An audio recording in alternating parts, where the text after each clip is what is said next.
खुलुमबाय लोगोफोर आङो दा नोंथांमोननि सिगां मोनसे गोदान भिडिअ लानानै फैदों बेनो जाबाय टेटनि चाइल्ड डेभलपमेन्ट एन्ड पेडागजी नि लेसन हिसाबै आं लानानै वन हिसाबै लानानै फैदों आसा खालामो नोंथांमोना भिडिअखौ जोबजासिम नायलां अब्ला बेयो माने बिराद इम्पोर्टेन्ट ओरैबायदि इम्पोर्टेन्ट जाय जिनिसा माने नैबे थियरि अफ इन्टेलिजेन्स जायखौ जों आईक्यू होनना बुंनाय जायो बेनि थाखाय जाय सोर साइन्टिस्टफ्रा माबायदि बिबुंथि होलांदों बेखौ आं दा नोंथांमोननि सिगाङाव लानानै फैदों आसा खालामो नोंथांमोना नायलांगोन आरो बियो 100% 2 मार्क बा 3 मार्क बा 4 मार्क गाहामनि फैयो अब्ला नोंहा जुदि बे भिडिअखौ नायगोन अब्ला बुजिगोन आं ओरैनो डाइरेक्ट एमसिकिउ लानानै फैयाब्लानो डाइरेक्ट एन्सारखौ लानानै फैदों आसा खालामो नोंथांमोना नायलां आरो माबायदि जादों कमेन्टआव खालामना खोन्था आं गिबियावनो लानानै फैदों 10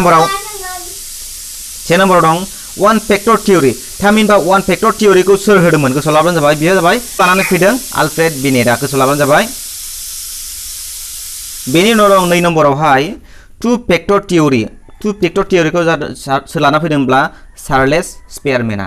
अब्ला जेखौ गोसोआव लाब्लानो जाबाय ओरैबायदि गोसोआव लादे बेखौहाय ओरैबायदि होयो जिनिसा मेथ्सआ फलोइंनि माने मोननैजों सिनोमनाय गोरोबहोनाय फैयो अब्ला नोंथांमोना गोसोआव लादो टू फैक्टर थियरिखौ सोर लाना फैदोंब्ला चार्लेस स्पेयारमेनआ आरो बिथाङानो मोननै फैक्टर लाना बे मोननै फैक्टरखौ मा खालामदों जेनेरेल थियरि आरो स्पेसियेल थियरि दै जि होननानै ओरैबायदि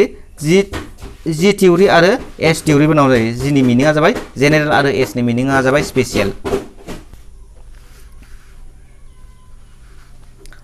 दानिया 3 नम्बराव लाना फैदों लोगोफोर नायदो ट्रियार्चिक फैक्टर थियरिखौ सोर लाना फैदोंबा रबार्ट स्टेनबार्गआ आरो बिथाङा मोनथाम लानानै फैदों बे मोनथामाव ट्रियार्चिकआवहाय नायदो कम्पनशियेल एक्सपेरियेन्शियेल आरो प्रेक्टिकल अर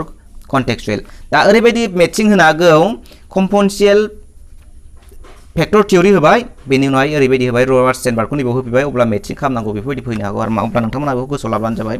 बांद्राय गुदु गोदा सावरायबा आन्दायजानो गिनानै आङो बेबायदि लानानै फैदों आरो थख' अब्ला आङो 4 नम्बराव लादों माल्टि फैक्टर थियरिखौ सोर लाना फैदों E.L. थर्नडाइकआ आरो बे E.L. थर्नडाइकआनो ल अफ लार्निंखौबो लानानै फैदों गोसोआव लादों माल्टि फैक्टर थियरिखौ सोर लाबोदों होनबा E.L. थर्नडाइकआ आरो बिथाङानो ल अफ लार्निंखौबो लानानै फैदों गोसोआव लाब्लानो जाबाय बिराद इम्पोर्टेन्ट बे जिनिसा अब्ला दानिया आङो 5 नम्बराव लाना फैदों लोगोफोर नायदो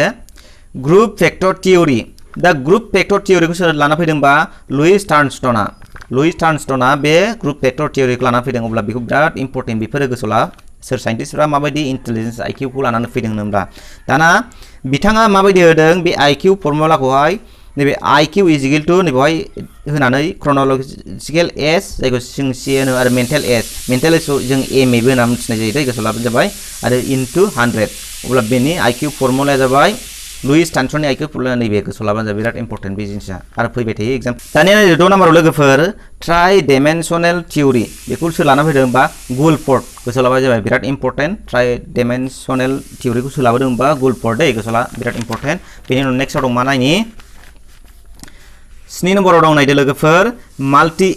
इन्टेलिजेन्स थियरि दाना माल्टि इन्टेलिजेन्स थियरिखौ सोर लाना फैदों होनबा हावार्ड गार्डेनारआ गोसोआव लादो हावार्ड गार्डेनारआ बेखौ लानानै फैदों आरो बिथाङा मोननै लानानै फैदों बेवहाय इन्ट्रापार्सनेल इन्टेलिजेन्स जायखौ जों गावारि आरो इन्टारपार्सनेल इन्टेलिजेन्स होनबा गुबुनारि गावारि होनोब्ला इन्ट्रा होनोब्ला गावारि होनबा गावनि सायावलाय साननो हानाय आरो इन्टारपार्सनेल इन्टेलिजेन्स होनोब्ला गुबुनारिनि सायावहाय साननो हानाय अब्ला बेखौ लानानै फैदों बिथाङा बे माल्टि इन्टेलिजेन्स थियरियावहाय हावार्ड गार्डेनारआ बेनि उनाव दङ 9 नम्बराव दं सेम्पलिं थियरिखौ सोर लानानै फैदों होनबा थमसन गोसोआव लाबा जाबाय बिराद इम्पोर्टेन्ट बेफोर जिनिसा बेनिनो मोननैसो कुइसन लानानै फैदों बेबायदिनो दाना 10 नम्बराव दङ नायदो हु डेभेलप द फार्स्ट इन्टेलिजेन्स टेस्ट नै फार्स्ट इन्टेलिजेन्स टेस्टखौ सोर डेभेलप खालामदों होनोब्ला आलफ्रेड बेनिट नैबे आलफ्रेड बेनिटआ लानानै फैदों गोसोआव लाबानो जाबाय दाना नैबेवहाय 2 नम्बराव दङ द कनसेप्ट अफ मेन्टेल एज इज इन्ट्रडिउस्ड बाय बे मेन्टेल एजखौ सोर इन्ट्रडिउस खालामना होदों होनोब्ला आलफ्रेड बेनिटआनो गोसोआव लाबानो जाबाय आरो आलफ्रेड बेनिटआ मा फैक्टर दिहुनलाय वन फैक्टर थियरिखौ दिहुनदोंमोन गोसोआव लाबानो जायो दै बिराद इम्पोर्टेन्ट बिजनेस आरो मेन्टेल एजखौ सोर दिहुनो होनब्लाबो बेनो आलफ्रेड बेनिटआ बे बिराद इम्पोर्टेन्ट बिजनेसा गोसोआव लाबानो जाबाय आरो 3 नम्बराव दं द फैक्टर G&S इन स्पेयारमेन डेफिनेशन इज इन्टेलिजेन्स स्टेनफर्ड आं दहायनो होनदों बे मोननै टू फैक्टर थियरिखौ सोर लाना फैदोंमोनलाय स्पेयारमेनआ नङा होमबा बे स्पेयारमेननि मोननै फैक्टर थियरिया जाबाय माने मोनसे जेनेरेल थियरि आरो मोनसेया एस माने स्पेसियेल थियरि न होमबा दा नायबानो जाबाय जि जों मा जायोनो जेनेरेल इन्टेलिजेन्स थियरि आरो मोनसे जाबाय एस आ जाबाय स्पेशल इन्टेलिजेन्स थियरि अब्ला बेखौ गोसोआव लाबानो जाबाय बिराद इम्पर्टेन्ट बेफोर जिनिसा दै दाना 4 नाम्बार दं हु develop first intelligence IQ intelligence आइकिउखौ सोर फार्स्ट डेभेलप खालामदोंमोननो नाथाय फार्स्ट इन्ट्रडिउस होनाया सोरमोनलाय फार्स्ट टेस्ट खालामनाया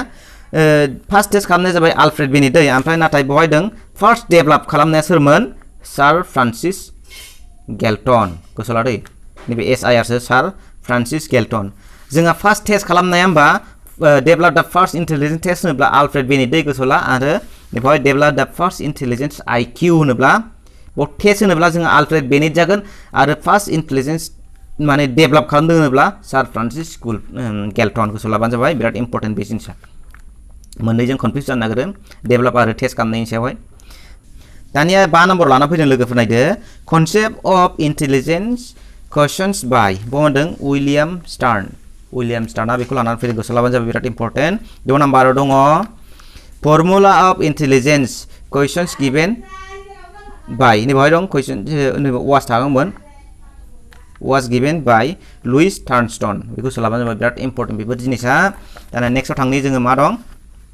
अब्ला दिनैनि भिडिअआ एसेनोसै नैबे चाइल्ड डेभेलपमेन्ट एन्ड पेडागजि बेयो चाइल्ड साइकोलजिस्टफोरनि आंखौ आलदा लानानै फैगोन अब्ला नैबे बे जोब्बाय एसेयावनोसै अब्ला लोगोफोर आइ हप नोंथांमोना बुजिदों जानांगौ आरो बे जिनिसा बिराद इम्पर्टेन्ट नोंथांमोनहा जुदि लोगोआव खाथा कलम दङब्ला लिरनानै लाखा आरो नङाब्ला भिडिअखौ पज खालामनानै स्क्रिनशट खालामनानै लाब्लानो जाबाय बेफोर जिनिसा बिराद इम्पर्टेन्ट मानो होनब्ला बे फैखाथारो 2 मार्क 3 मार्कनि फैखाथारो जेबो नङा अब्ला दा नोंथांमोना बुजिदों जानांगौ बुजियाखैबा बेबायदि खालामनानै लाब्लानो जाबाय अब्ला दिनैनि भिडिअ एसेनोसै गोजोन्थों खुलुमबाय